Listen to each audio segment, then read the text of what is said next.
Ang kwentong ito ay halaw lamang sa malikot na kaisipan ng may akda. Si Jojo at Elena ay mag-asawa sa loob ng 5 taon. Naging napakasaya ang pagkasama nila kahit na hindi pa sila biniyayaan ng anak. Kahit na ganoon, ay walang pagsisisi sa isip ng mag-asawa at ito ay hindi nakaapekto sa kanilang pagsasama.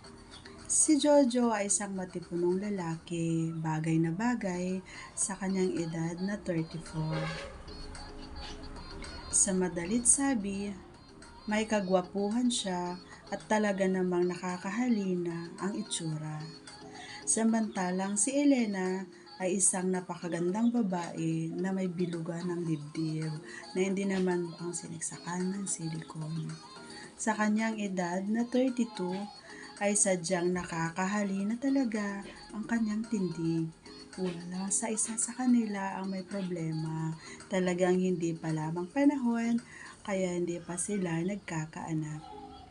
Ang kanilang pagsasama ay sadyang matiwasay hanggang sumapit ang isang pangyayaring nagpabako sa kanilang pamumuhay.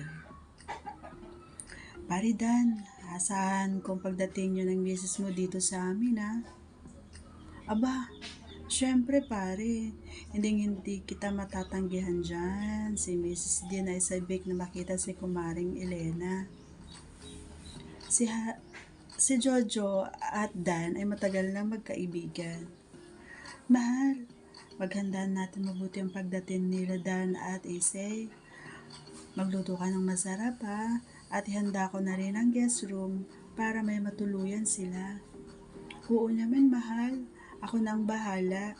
Gusto na ko na ding makita si Mari at makabalita sa inaanak natin si Ethan. Sige at ako'y maliligo na mahal, dyan ka muna. Sabay si El ang halik sa asawa bago tumungo sa banyo upang maligo. Kinuha na si Lena ang telepono upang sagutin ito habang si Jojo ay binuksan na ang gripo para punuin ng tubig ang timban panligo niya. Hello? Hello, Mari. Ikaw ba yan? Nasaan si paring Jojo? Naliligo siya, pare.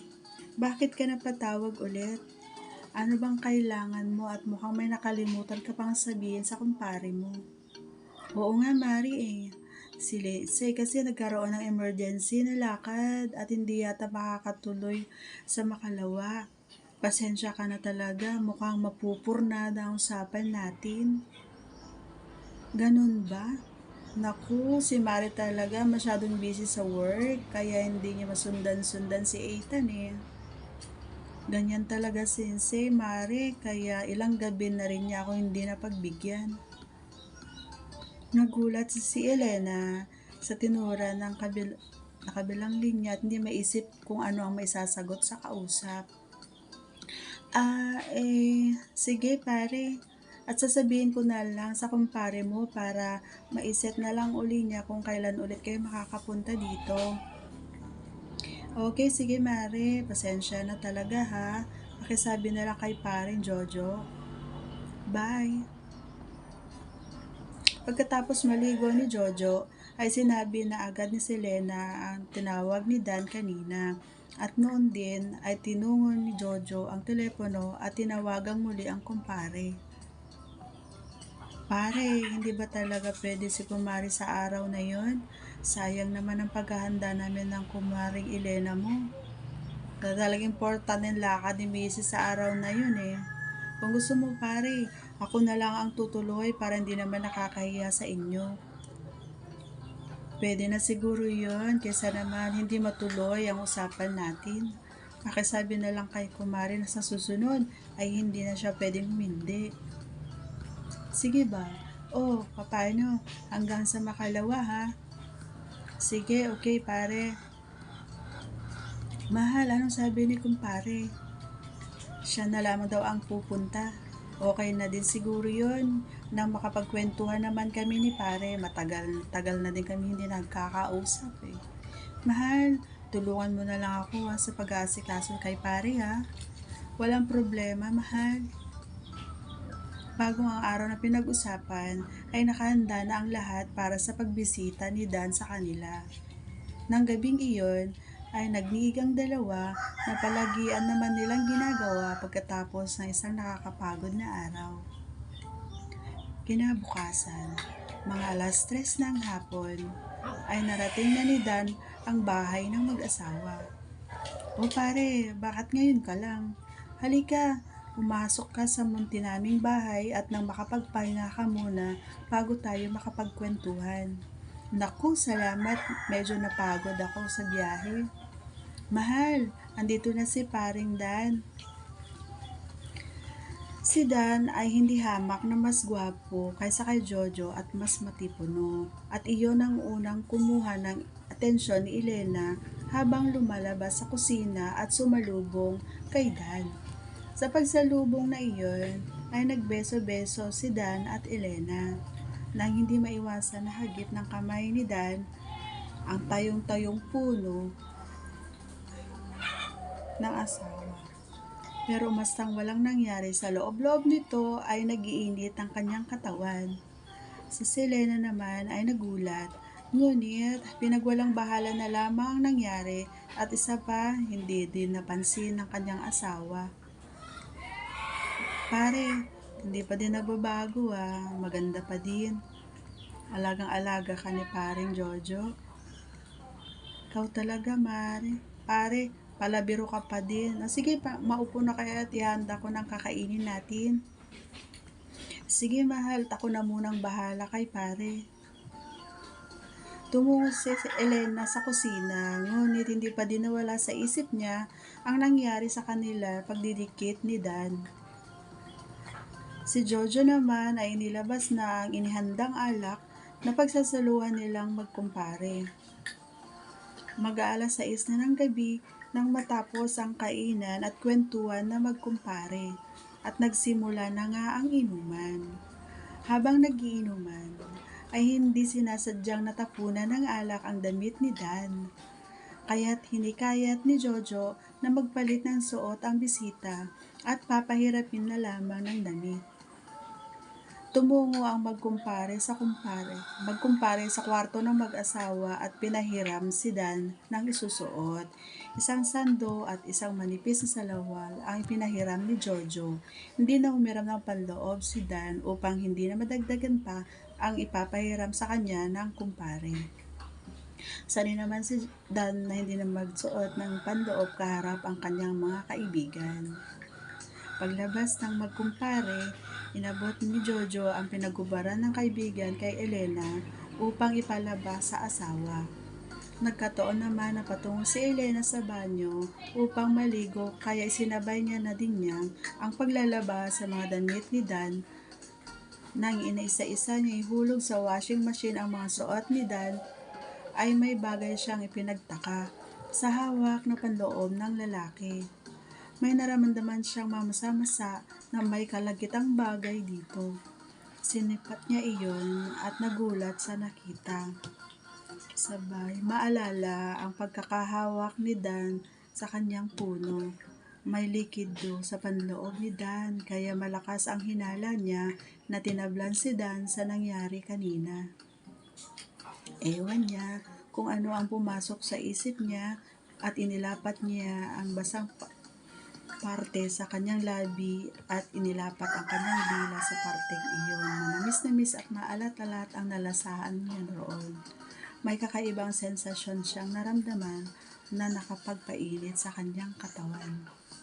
Bumalik na lamang siya sa ulirat nang marinig ang hiyaw ng asawa. "Mahal, bilisan mo dyan at ipaglabas mo kami ng pulutan." Sa sala ay nakaupo ang magkaibigan sa magkabilang dulo na may kalakiang sopa.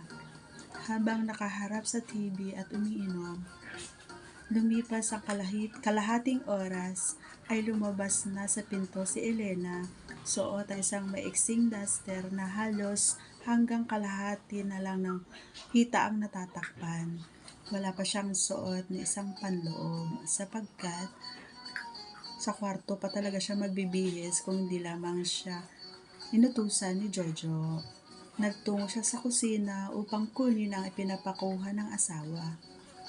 Lumabas na siya sa kusina dala ang isang ice bucket at isang pinggan ng sisig. Lumapit siya sa dalawa at dumaan siya sa harap ng asawa. Nilapag ang dala-dala sa mesa sa harap ng sopa. Mukhang nakarami na kayo baka naman pahirapan mo pa si pare niyan. Wala ito mahal, paminsan-minsan lang naman Hindi ba paring Dan? Oo naman pare, siya nga pala mare, minsan lang naman ito Halika mare at saluhan mo kami rito. Oo nga mahal, halika dito at samahan mo kami magkwentuhan. Umupo si Elena sa tabi ng asawa at sumali sa kwentuhan.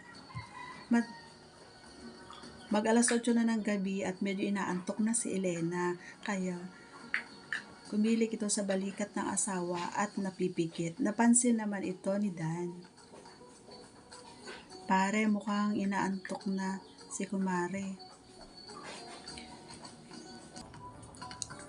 Oo nga pare hindi naman kasi masyadong nagpupuyat si Elena hayaan mo na lamang.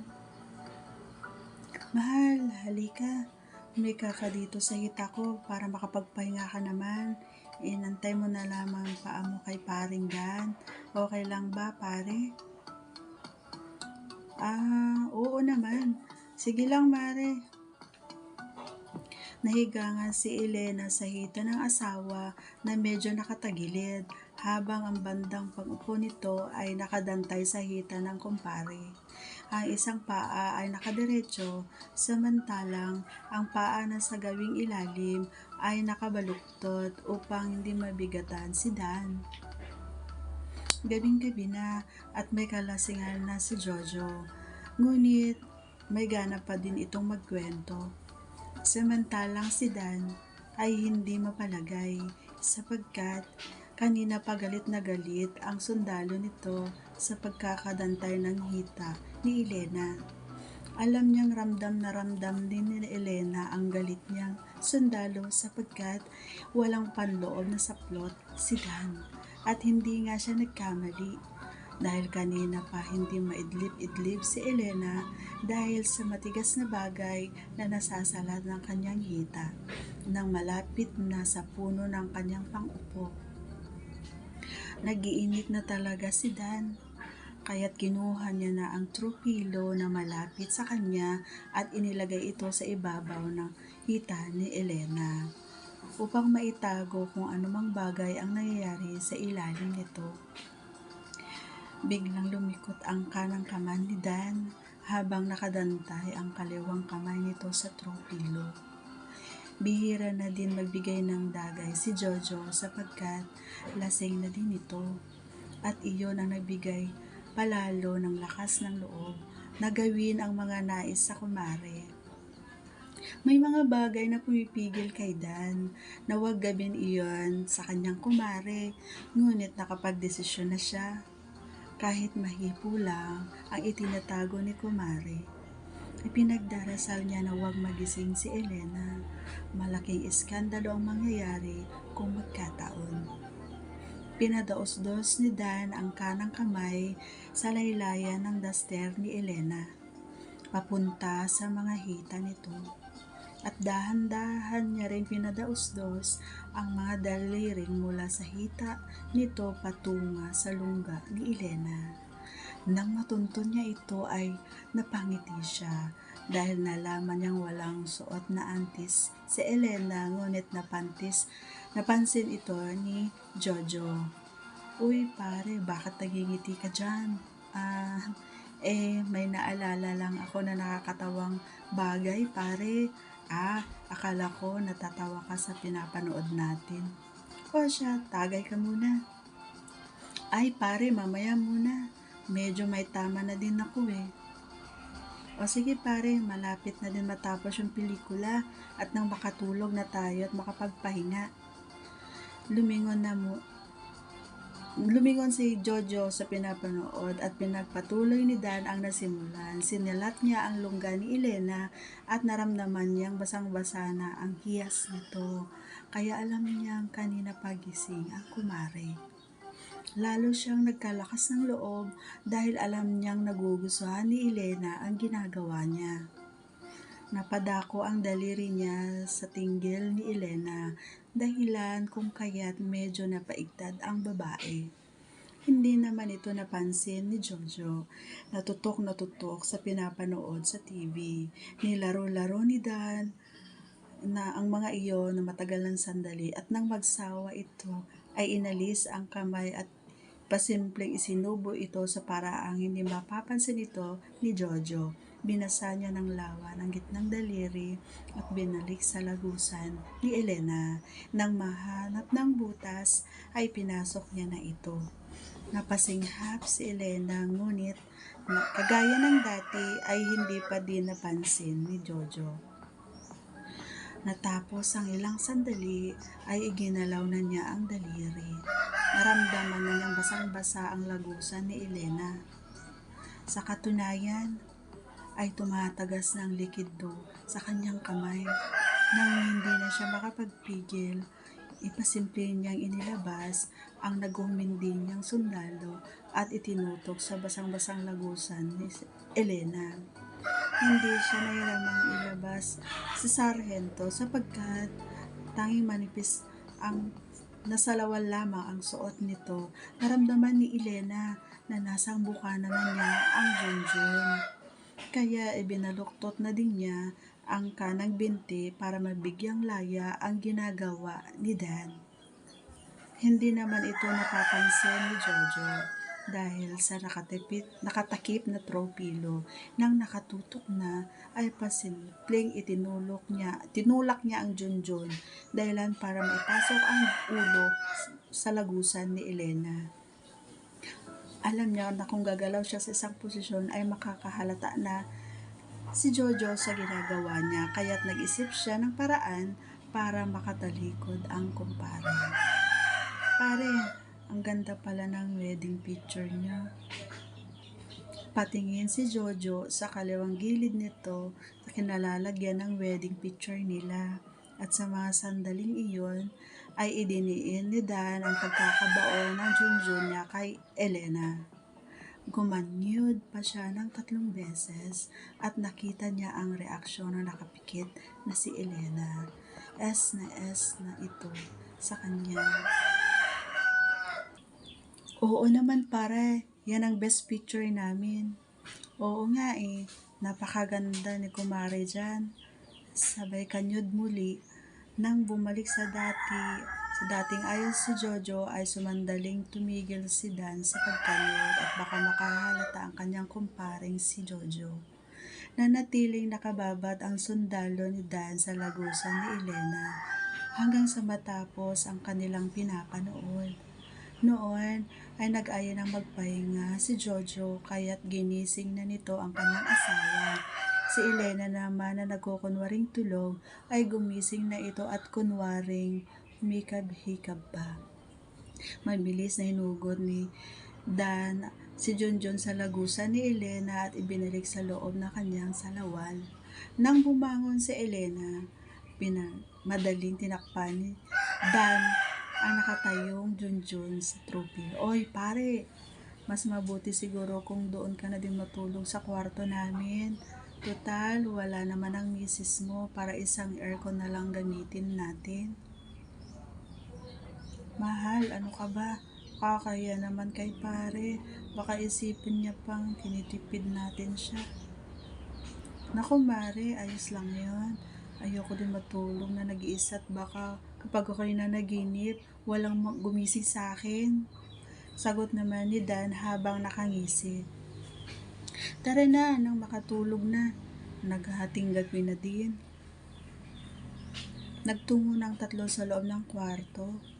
Hinanda na ni Elena ang higaan ng kumpare sa ibaba ng kama nila. Pagkatapos ay nahiga na si Dan.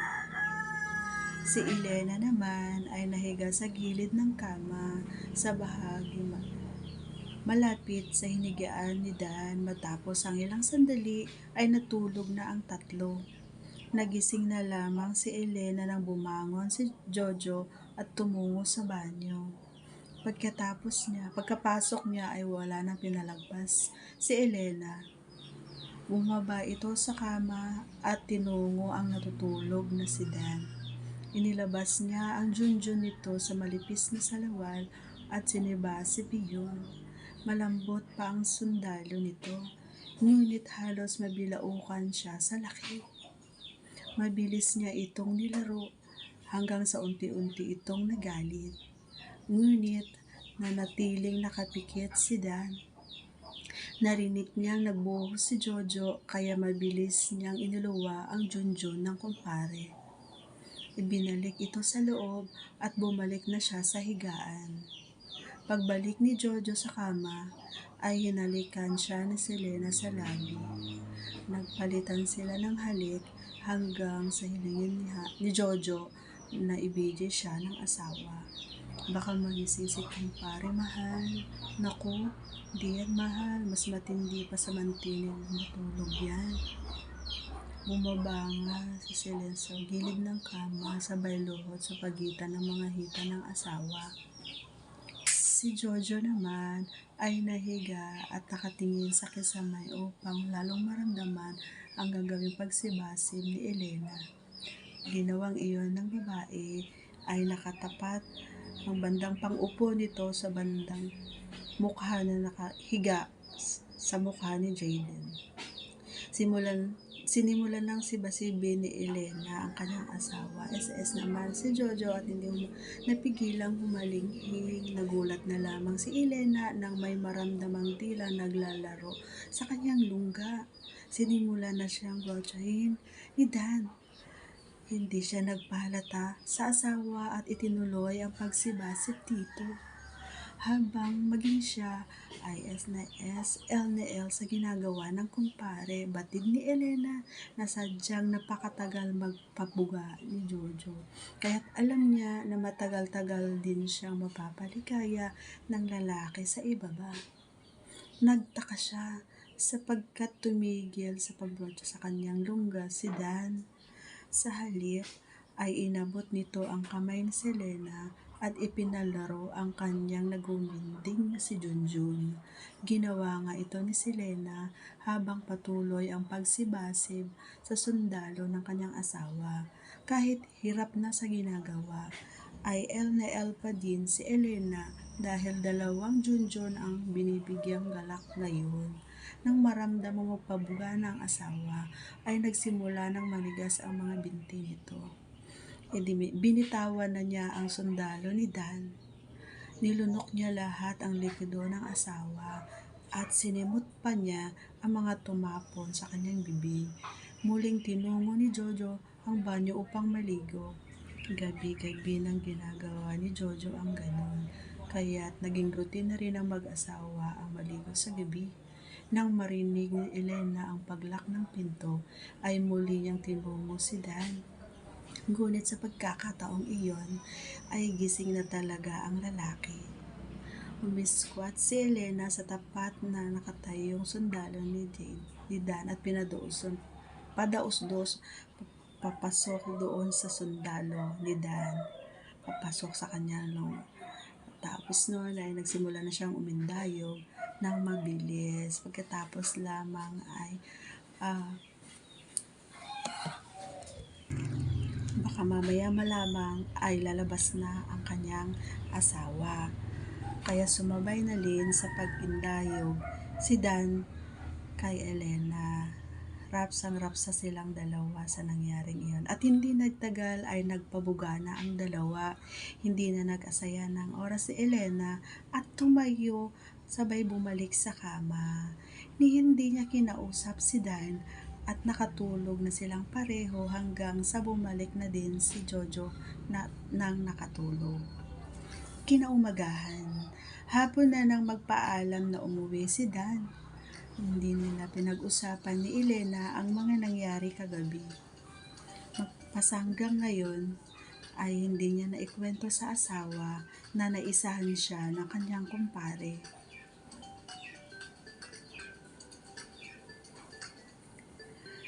So hanggang dito na lamang po ang ating kwento, mga Lodies. Hanggang sa susunod. See you on my next vlog, mga idol. God bless you. God bless you all.